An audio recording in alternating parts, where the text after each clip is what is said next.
Salam, Bapak Ibu Saudara kasih. Kali ini saya akan membawakan satu renungan singkat yang saya beri judul Berubah Seketika.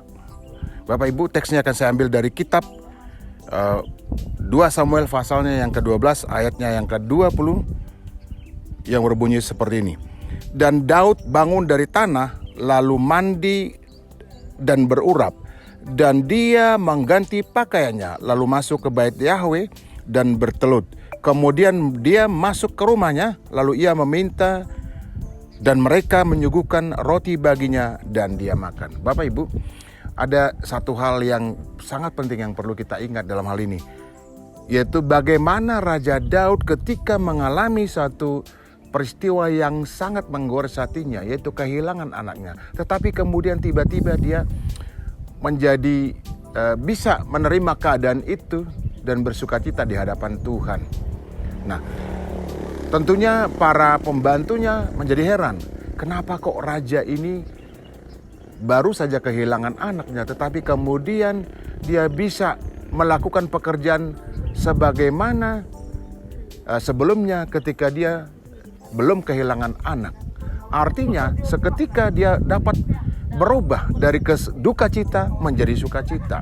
Itu yang perlu kita teladani dari seorang Raja Daud ini. Dia dapat menerima keadaan, Bapak Ibu. Kenapa? Karena dia tahu bahwa anaknya pergi kemana, dan kelak dia pun tahu kemana dia akan pergi, yaitu ke rumah Bapa Yahweh atau ke Samayim, Bapak Ibu Saudara kasih. Nah, dikatakan di dalam ayat selanjutnya apa? Ketika ditanya oleh para pembantunya, kenapa ini kok raja bisa dengan cepat berubah? Apa yang dikatakan oleh Raja Daud? Raja Daud mengatakan seperti ini, kenapa aku harus bersedih?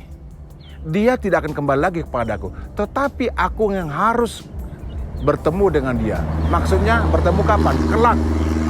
Dia tahu bahwa siapapun itu pasti akan mati. Orang akan kembali kepada sang pemilik kehidupan. Itu maksudnya. Sehingga Raja Daud kemudian bisa menerima duka cita itu dan merubahnya menjadi hal yang biasa, bahwa setiap orang, setiap manusia harus kembali kepada sang pemilik kehidupan. Jadi apa yang kita teladani Bapak Ibu Saudara kasih adalah bisa menerima duka cita sepahit apapun. Kesedihan harus dapat kita terima karena kita tahu bahwa kita juga akan kembali ke sana sebagaimana orang-orang lainnya. Demikian renungan singkat ini Bapak Ibu Saudara kasih. Semoga menjadi berkat bagi kita semua. Salam. Bapak Ibu Saudara kasih, kalau berkenan dan merasa diberkati dengan renungan singkat ini, jangan lupa subscribe, like, share, dan juga komentar tentunya. Terima kasih. Salam.